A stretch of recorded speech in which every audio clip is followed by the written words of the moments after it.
I'm right here next to you, to the left. Yeah. Here. Sorry, I did not could not get you in my vision, but nice that you are here. So we can start, everybody. I want to just tell you. Yeah, I'm gonna introduce Anna Fleur in a minute.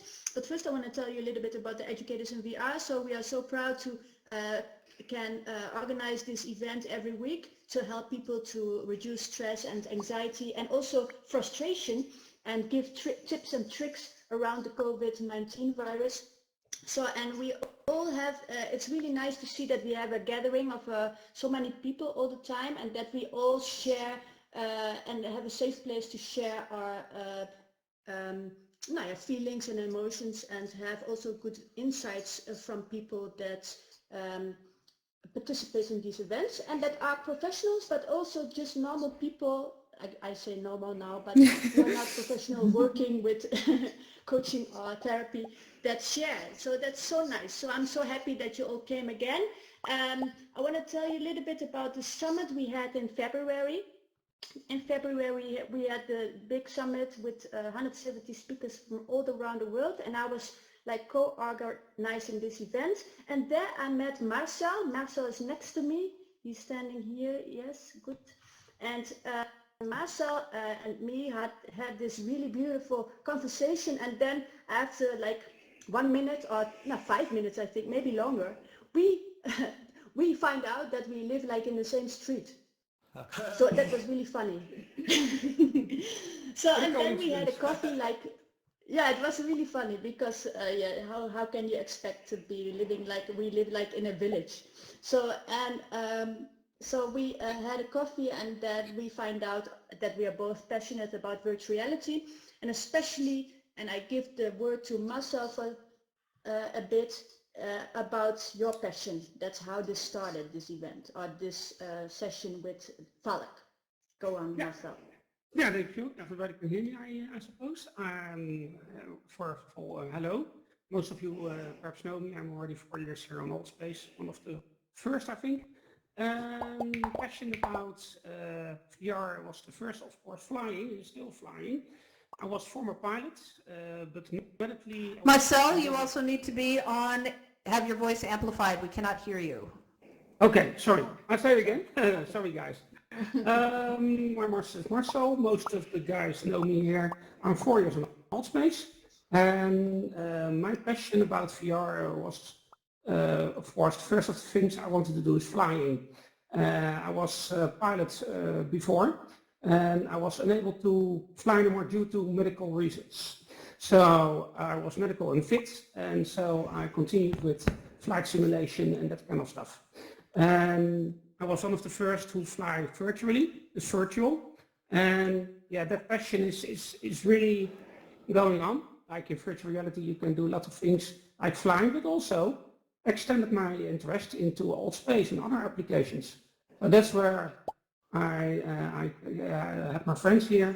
I have Dana, of course. Now I met Dana, of course, due to during a meeting, and we talked about one of the things which is what I'm passionate about is flying, but also how to get people to get rid of fear of flying, because that's one of the things people can block to have a holiday or a flight. It can be a nightmare if you go on holiday and start your holiday with a nightmare that you are thinking in an airplane and that kind of stressing things. So my passion is for stuff in a little short to keep. Yeah, thank you so much. So Marcel, thank you so much. So because of this conversation we had about flying and passion about virtual reality, then I already was in touch with Stichting Valk, Foundation VALK, and I thought that would be really great to have a meeting with them to talk about this, the fear of flying. But then COVID started, COVID-19, and it was not like the time to talk about flying right now because there is no flights going on almostly, or not commercially. And then we decided to invite them to speak about the stress, because they treat people with stress reduction and anxiety also around the COVID-19, and they already changed their whole the way they work because of this crisis. So that's why we invited them to talk today and to tell a little bit more about how they do that. So thank you so much, Anne Fleur, for being here. Yeah, thank you. And thank you for having me. I give the word to you. Yes. All right, great. So yeah, thank you for having me. It's wonderful to be here. And I'm excited to talk for you guys and talk a little bit about what I do, what we do at the VALK Foundation, and to give you a little bit of tips and tricks on how to deal with stress and with this fear in this whole situation. But bear with me, this is the first time, my first time in VR to have a little talk like this. Yeah, if you have any questions, I'll try to make this a structured story, but if any questions remain afterwards, then don't be afraid to ask me, because I'll be around for a little while and be here to answer your questions. And I do think that I amplified my voice, right? Everyone can hear me? Okay. Yep. All right, great. Great. Well, okay, so let me introduce myself. My name is Anne Fleur Verheijen. That may be a difficult name for some of you to pronounce. It's Dutch. I'm from Holland. It's okay if you call me Anne or Anna. And I work for the VALK Foundation. I work as a health psychologist. And the VALK Foundation is actually a mental health institution that specializes in treatment of fear and anxiety problems. And as Marcel said, 30 years ago, we started out as an institute that focused solely on fear of flying. It meant that we developed a program where people first worked on their fears of flying, and then they went into this exposure program where they actually make a flight, go on a flight, an actual return flight with KLM, and they do that with our guidance, of course. This was developed 30 years ago, and it's still one of our programs for fear of flying. It's still a big part of what we do. However, we have developed to being a treatment center for all kinds of fears and anxiety problems, and also think about problems like burnout or depression. Because what we have found starting out with treating fear of flying is that a fear like flying, a fear of flying, a phobia, it doesn't just happen. We see people with a lot of underlying fears, like fear of losing control or fear of the fear itself, fear of panic, fear of heights, fear of enclosed spaces, of not being able to go anywhere, to go away, fear of social interactions. Well, all of that came together, and so we sort of expanded to being an institution that now helps people with all kinds of fears. And then COVID happened, and we had to make sure that all the people that we see, all the clients, for example, that I see, would still get treatment, because as you all may have experienced yourself, or as you've all have heard, we see that people, it stresses people the way that things happen now. And so we had to make sure that our clients still get care. And so we right away made sure that we do treatment through video calls now. So I can still see all of my clients, and actually scientific research shows that this is a very effective way of treatment. It's as effective as regular treatment for most cases, so that's great. And I have to say, so far, myself, but also my clients seem okay with how this is going, and I'm glad we can still help people out. But this way, the way we're meeting now, VR is also a way to reach people and to come together and to treat things like fear, or to help people feel less lonely. So this is also something that we're exploring right now. VR was already part of our exposure plan because in our exposure treatment, we already had a VR cabin simulator for fear of flying as sort of a step towards actually flying for real. But now this is a way to talk about fear as well. And that gets me to talking about how to deal with stress and COVID. And I actually want to talk to you guys about something that I'm noticing in my clients, because I hear everyone saying, oh, stress is increasing, this is hard, and it's definitely true. But in a lot of my clients, I'm actually also noticing a reduction of stress. And maybe some of you can relate, because their stress is reduced because all the things that they sort of turn towards to deal with their fear, like staying inside, avoiding things that they feel fearful of, avoiding social interactions, being overly alert when they go out, being overly attentive to hygiene, for example. It's all applauded now. And it means that it's very easy to people who have already developed these kinds of fears to sort of fall back into what is their safety behavior. And it comforts them, it does, in the short term. But they also report to me and say, you know what, I know this isn't good for me. I'm staying inside all day, I'm not meeting anyone. I feel that my fears, for example, social fear, social anxiety, is actually getting worse. And that then actually increases anxiety in the long run, because avoidance in any form, it always increases your fear. So if I would have to give you guys some tips or have to give you some advice through this talk, it would be to find out for yourself, think about what is it that you are fearful for, maybe not even COVID itself, but what is it that you're fearful for and that that is a little too easy to avoid right now. And how can you, even in these times, still challenge yourself to work on that fear?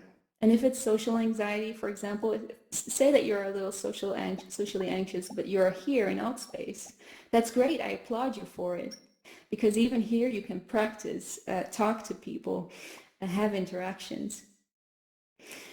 And the other thing is, so what I'm saying is, make sure that you have a critical look at what you're doing, at your behavior, and see where you can challenge yourself. But whilst doing that, and if you're challenging yourself, be kind to whatever you're feeling, because this is a strange time. And going out and challenging yourself to do things that you're a little afraid of is even more stressful in times that the world is sort of changing.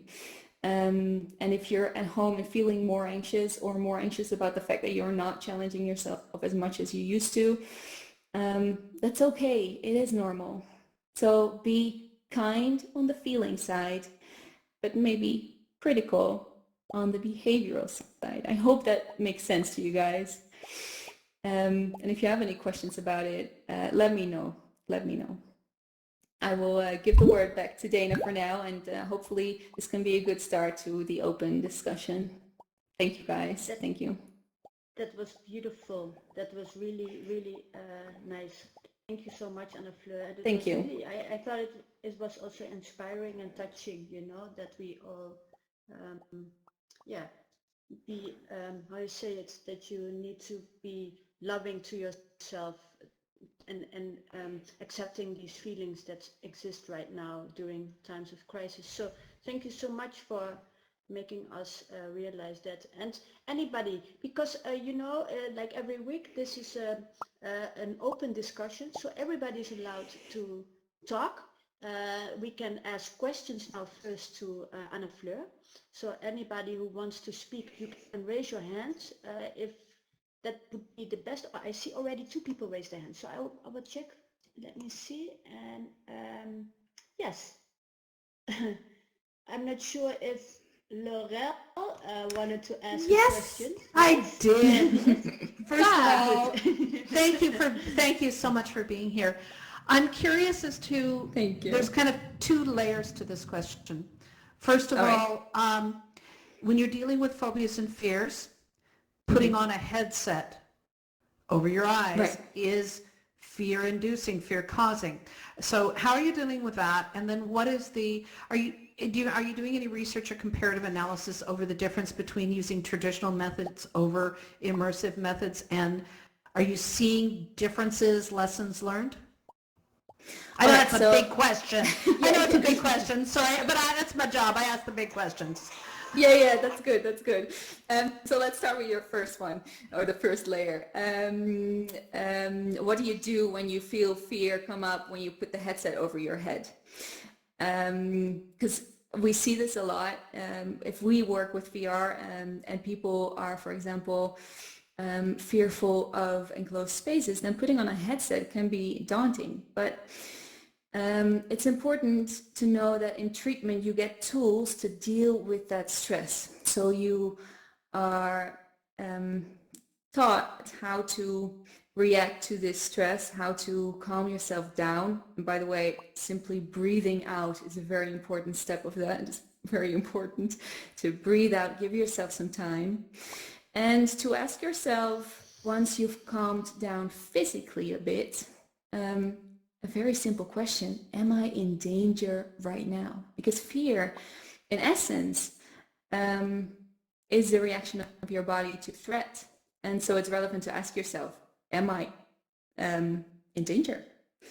And honestly, 99.99999% of the time, the answer is no. And if the answer is no, and you're still feeling fearful, then go back to that feeling and allow yourself some time. Breathe out. The feeling will pass, and your brain will learn that it's okay. It's okay to put the headset over your head. And the next time it'll be a little less daunting. And after like 4 times, it'll be over. You won't be fearful anymore. Is that an answer to your question, Laurel? That's to the first one, absolutely, and that's beautiful. I love the idea that that you're not at risk. There's no threat here. I love how you said that. So thank you. That's beautiful. All right. Now part two. Part two. It was about the research, right? Yeah, some research and lessons learned in incorporating this compared to traditional. I just think that's invaluable. Yeah.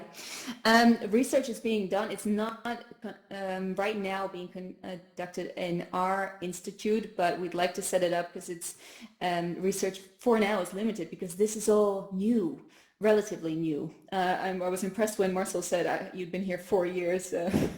You were there from the start, I think. But it's relatively new. About VR, I can say that I have seen researches where you can actually, it's a little more effective than treatment right away because people can do this from if it's about threat, it's about the safety of their homes. And it's just a little bit of an easier step at first. It makes sort of a step up to dealing with the real world. And I've noticed in my video calling with clients that for most clients, and of course this has to be a place, if their home is safe, which unfortunately not always is the case, but if their home is safe, it's an easy place for them to have therapy and to talk freely, and it's less exhausting actually for them than to come all the way to our treatment center, which is sometimes sort of exposure in itself, having to go to our place. So I think for some people it's really beneficial, and I think it'll show in research. Thank you. Yes. Oh, sorry. Go on. No, that's okay. Was that okay, Laurel? Any other questions? It was beautiful. Thank you.